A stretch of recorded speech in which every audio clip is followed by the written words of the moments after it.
Hello friends, जय भीम, जय भारत, जय संविधान। जय भीम संसार यूट्यूब चैनल आज पहुंचा है जाति सूचक शब्द के खिलाफ। धीरेंद्र शास्त्री ने फिर से एक जुल्म किया है हमारे शेड्यूल कास्ट समाज के ऊपर और जाति सूचक शब्द का खुले शब्दों में इस्तेमाल किया है। अब कुल मिलाकर के एफआईआर दर्ज हो चुकी है रानी बाग थाना में, दिल्ली और डीसीपी ऑफिस। हमारे साथ में वंशकार परिवार चेतना संघ के महासचिव मौजूद हैं। जी महासचिव नरेंद्र जी। जी जय भीम साथियों।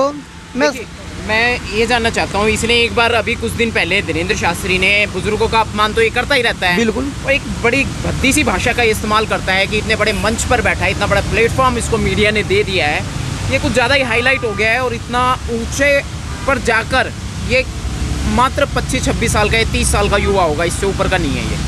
और ये बुजुर्गों का अपमान करता है, लड़की का अपमान करता है, नारी शक्ति का अपमान करता है। इसके आंखों के सामने से उस बच्ची को उठा के फेंका गया, इसके वहाँ जो भी चेले चपाटे थे। बिल्कुल। क्या इसको ऐसा करने की इजाज़त किसने दे दी? कौन से कानून में लिखा हुआ है ये? इसको ये बीजेपी की सरकार ने ही इसको जी बीजेपी सरकार ने पावर दे रखी है। बोलो जी जी बताइए। जो हमारे देश के जो नेता हैं उन्हें राजनीति करने के लिए, क्योंकि काम तो करते नहीं है। देश में महंगाई बढ़ रही है, बेरोजगारी बढ़ रही है, अत्याचार बढ़ रहे हैं, ठीक है, देश की असुरक्षा जो है, जातिगत धार्मिक हिंसा बढ़ रही है, ठीक है, वो काम तो करते नहीं है, ठीक है। तो समाज जो है जाग चुका है, लोग उनकी सच्चाई जान चुके हैं, ठीक है। तो ये जो हमारे समाज के ढोंगी नेता हैं, ये ऐसे बाबाओं के चक्कर में रहते हैं ताकि इनका वोट बैंक बना रहे, और ये नेता हमारे लोग ऐसे धीरेंद्र शास्त्री जैसे पाखंडियों का साथ देकर उनका बढ़ावा देते हैं और उनका बनवाल बढ़ाते हैं, ठीक है। और इस एक मैं आपसे सवाल करना चाहूँगा, ठीक है, ये तो हो ही रहा है, थाने में आप गए, डीसीपी ऑफिस में आप गए, क्या बिहेवियर आप आसानी से एफआईआर दर्ज कर ली? क्या मैं वो कॉपी देख सकता हूँ? जी, डीसीपी साहब ने, हमने डीसीपी साहब से मिले और डीसीपी साहब ने हमें आश्वासन दिया कि हम जल्द से जल्द इनके ऊपर सख्त जांच कराकर जल्द से जल्द सख्त कार्रवाई करें, कानूनी कार्रवाई करेंगे और बस वो समाज को न्याय दिलाएंगे।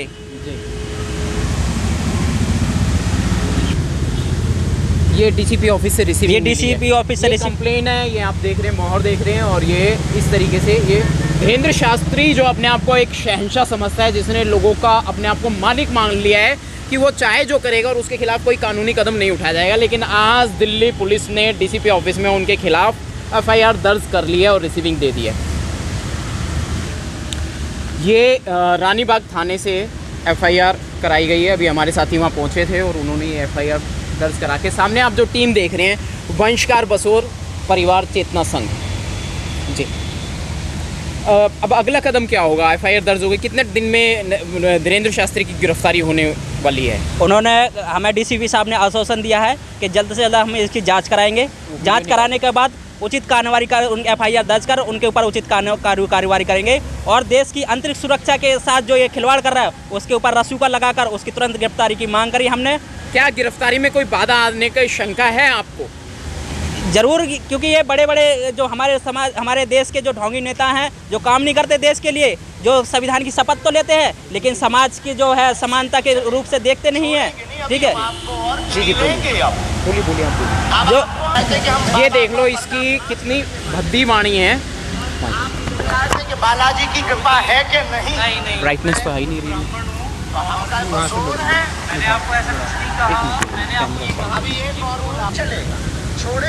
ये धीरेंद्र शास्त्री को आप देख रहे हो, हद से ज्यादा घमंड में है, क्योंकि आप जो है तुच्छा गुंडा बन गए हैं।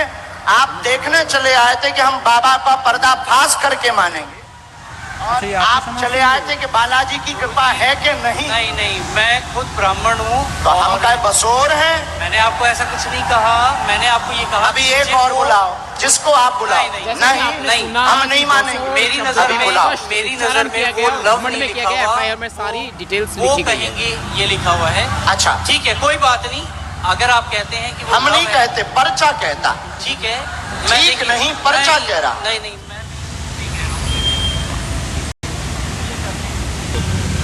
जी कहाँ बोला है इसने, धीरेंद्र शास्त्री ने, ये जो जाति सूचक शब्द बोला है? ये 2 तारीख को राजस्थान के सीकरी जिले में एक कथा के दौरान इन्हें एक जो अनुयायी इसका अर्जी लगाने आया वो ब्राह्मण समाज से था, ठीक है। उसने अपने व्यक्तिगत जीवन के बारे में धीरेन्द्र शास्त्री को बताया, ठीक है। इसने धीरेन्द्र शास्त्री ने दावा करा कि जो तुमने बताया है वो मैंने पहले पर्चे में लिखा है, लेकिन जो अर्जी करता था उसको, जो अर्जी करता था, ठीक है, उसको वो असंतुष्ट था उस बात के लेके कि जो मैं बता रहा हूँ वो पर्चे में नहीं लिखा है, ठीक है। लेकिन धीरेन्द्र शास्त्री चिल्ला चिल्ला कर अपनी बात को मनवाना चाहता था कि नहीं ये बोल, क्योंकि ये सोशल मीडिया के माध्यम से मेरी सच्चाई कहीं पता ना चल जाए, मेरे पाखंडवाद की सच्चाई पता ना चल जाए, उसको ज़बरदस्ती मनवाना चाहता था। और उसने इस जब नहीं माना वो, उसने कहा कि कोई मैं छोटा वो नहीं हूँ, मैं भी खुद ब्राह्मण हूँ, जो तुम जिस समाज से आते हो मैं भी उसी समाज से आता हूँ, मुझे चिल्ला के मनवाने की कोशिश मत करो, ठीक है। तो इसने कहा जातिगत सूची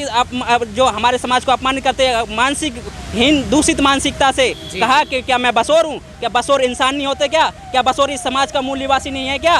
धीरेन्द्र शास्त्री, तूने बसोर समाज को समझ क्या रखा है? बसोर समाज बांस का काम करना जानती है, ध्यान रखना, बैंड बजाना जानती है, तेरे बैंड बजा देंगे और तेरी ठटरी बांध देंगे। जी जी, हमारे साथी हैं, महासचिव हैं संस्था के, संस्थापक है संस्था के। शुभ नाम?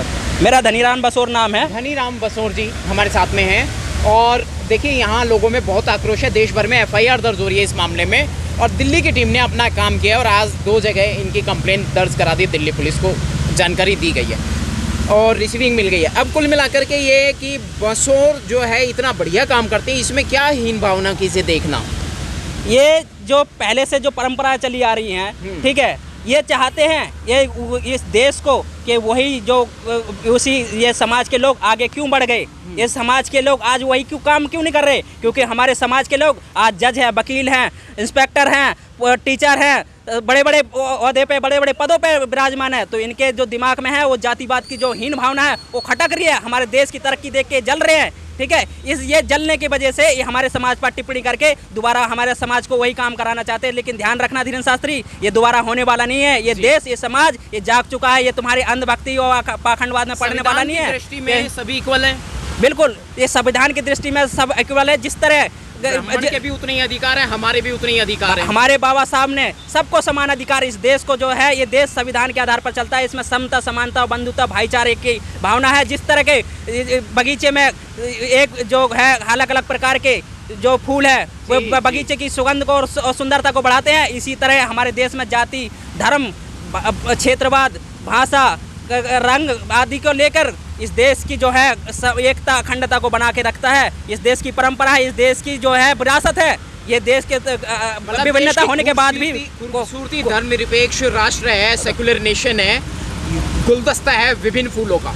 बिल्कुल, ये देश विभिन्न देशों, विभिन्न धर्मों, जाति, परंपराओं, मान्यताओं और संस्कृतियों का जो देश का विभिन्नता का देश है ये। इस देश में हर किसी को आज़ादी, हर किसी को समानता, हर किसी को अपनी इच्छा के अनुसार जीने का अधिकार है, हर किसी को अपने समान अधिकार है, हर किसी को स्वतंत्रता, समानता, बंधुता, भाईचारे का, किसी कहीं भी रोजी रोटी काम करने का अधिकार है। लेकिन ये धीरेन्द्र शास्त्री दोबारा से जातिगत धार्मिक अपमान फैलाकर दोबारा से इस देश को आग में झोंकना चाहता है, इस देश को बर्बाद करना चाहता है, देश की आंतरिक सुरक्षा को जो है खतरा बनता जा रहा है। बात इसी मामले में कहना चाहूँगा, मान लीजिए कोई किसी के हक अधिकार को छीन लेता है, छीन रहा है, जैसे धीरेन्द्र शास्त्री है, इससे भी ज़्यादा या इसी की तरह कोई छीनने की कोशिश कर रहा है, तो उसके लिए समाज की क्या जिम्मेदारी बन जाती है, भारतीय आवाम की? बिल्कुल, ये मैं बताना चाहता हूं कि ये जो अपमान किया धीरेन्द्र शास्त्री ने, ये केवल बसोर समाज का अपमान नहीं किया है। ये निरंतर, ये मस्कुरा आदमी है, ये निरंतर अपनी निठल्लीपन दिखाकर ये निरंतर हर किसी भी समाज पर बेधड़क से टिप्पणी करता है। जैसे बताया कि पहले किसी को मसल्ले की बात करता है, कभी माताओं बहनों पर टिप्पणी करता है, कभी बुजुर्गों पर टिप्पणी करता है, ठीक है, कभी किसी खाली प्लॉट, महिला कब्जा कर लो उस पर, ये कितनी गंदी बात ये इसकी मानसिक। अगर आप या मैं कह देते तो हम तो अंदर होते कब के। बिल्कुल, ये अगर कोई सामान्य व्यक्ति कहता था तो अब तक उसको जमानत नहीं मिलती। लेकिन ये जो ये पाखंडवाद है, ये जो जबान पर कंट्रोल नहीं है, इसकी जबान पे कंट्रोल नहीं है जी। ये जो मर्जी जो इच्छा में आता है वो बोल देता है जी। मैं अशोक कुमार अकेला राय, मैं इन्हों से धीरेन्द्र शास्त्री से कहना चाहता हूँ कि ना ये जाति विवाद ना करें। जो वरिष्ठ सरकार ने किया था, जैसे कि हिंदू मुसलमानों को भड़का दिया था, लड़ाई करा दी थी, आपस में बंटवारा करा दिया था देश का, ऐसा ही ये भी कराना चाहता है। जैसे चमार बसोर ये कोरी वोरी करता रहता है, तो जाति से इंसान नहीं होता है, बिल्कुल इंसान इंसानियत से होता है। ये जो असद शब्द बोलता रहता है। जाति का टिप्पणी होगी, थोड़ी सी काट देना, कोई बात नहीं, अपने ठीक है, कोई हल्की सी काट देना, मतलब लास्ट में जो है ना। कैमरा चालू है प्लीज। तो इस तरह के ये देश के अंदर जो है देश के में कार्रवाई होने का आश्वासन है। हमें डीसीपी साहब ने हमें आश्वासन दिया है कि जल्द से जल्द हम इसकी जांच कराएंगे, जांच कराने के बाद हम इसके उचित कानूनी कार्रवाई करके इनके एफआईआर दर्ज करेंगे। अगर हमने उनको डीसीपी साहब से निवेदन किया है कि आप एफआईआर दर्ज करें और जल्द से जल्द रस्सू कलाकार को उसकी गिरफ्तारी करें। अगर गिरफ्तारी नहीं होती है धीरेन्द्र शास्त्री की, तो बसोर समाज स्वाभिमान आंदोलन चलाकर जंतर मंतर पर धरना प्रदर्शन करेगा और पूरे देश में उसके उग्र आंदोलन करके उसके पूरे देश में उसके पुतले फूंके जाएंगे। और बसोर समाज इसको छोड़ने वाला नहीं है। इसकी माफ़ी मांगने से इसके ऊपर उचित कानूनी कार्रवाई करने की मांग करता है बसोर समाज, और उचित कार्रवाई होनी चाहिए, क्योंकि ये माफ़ी मांग के तो इसके माफ़ी मांग के इसके तो जबान पे माफ़ी चढ़ गई है, लेकिन अब माफ़ी नहीं मांगेंगे। अब तो इसके ऊपर कार्रवाई चाहिए, हमें कार्रवाई गिरफ्तारी चाहिए। और इसको संविधान को ये नहीं मानता, इसको संविधान की ताकत दिखानी चाहिए कि ये देश संविधान से चलता है। इसने ये भी कहा है कि संविधान को नहीं मानता। संविधान कहा नहीं, ये जब हिंदू राष्ट्र बनाने की मांग करता है, ठीक है, तो क्या जब ये देश विभिन्नताओं का देश है। मान लीजिए हिंदू राष्ट्र की बात करने वाले लोग इस बात पे कहाँ जाएंगे? यहाँ पे मुस्लिम भी है, यहाँ पे ईसाई भी हैं, यहाँ पे जैन भी है, यहाँ पे बौद्ध भी हैं, वो नहीं मानते हिंदू राष्ट्र को। बिल्कुल सर, मैंने पहले अवगत कराया है कि ये देश जो है विभिन्नताओं का देश है। जिस तरह के बगीचा है, जो अलग अलग प्रकार के जो फूल है वो बगीचों को सुगंधित करते हैं, वो सुंदर बनाते हैं। इसी प्रकार हमारे देश में अलग धर्म, जाति, पंथ और नस्ल, क्षेत्र, संस्कृति के आधार पर हमारे जो है 10 करोड़ का वो इनाम जो रखा है उस पर क्या कहेंगे आप? सर काट के लाना बौद्धों का, या जो भी हिंदू राष्ट्र की बात को नहीं मानेगा, संविधान सनातन की बात को नहीं मानेगा। बिल्कुल, ये ऐसी टिप्पणी करता रहता है, ये सुर्खियों में आने के लिए अपने किसी और ने कही है, लेकिन इनके लोगों ने कही है। जो इस तरह की बात जो इस तरह की भावना फैलाता है ना देश के, गिरफ्तारी क्यों नहीं होनी चाहिए ऐसे लोगों की? सख्त गिरफ्तारी होनी चाहिए ऐसे को, और अगर गिरफ्तारी नहीं होगी तो समाज को इसको ऐसे लोगों को दिखाई नहीं देता। पुलिस प्रशासन जो है इन नेताओं के, इन ढोंगी नेताओं के अंडर में है, इनके अनुसार काम करता है। ये ऊपर से ये वोट बैंक के जैसे बाबा भी अंदर, ये वोट बैंक के लिए ये ऐसे ढोंगी बाबाओं को जो है सहारा बनते हैं और उनका जी बहुत बहुत शुक्रिया धनीराम जी, हमारे साथ में संस्थापक हैं, हौसला अफजाई करते हैं। अगर धीरेन्द्र शास्त्री ने माफ़ी नहीं मांगी तो आंदोलन करेंगे, जंतर मंतर पे आंदोलन रखेंगे, पूरे उग्र आंदोलन करेंगे, पूरे उग्र आंदोलन, देश में पूरे देश में इसके पुतले फूके जाएंगे।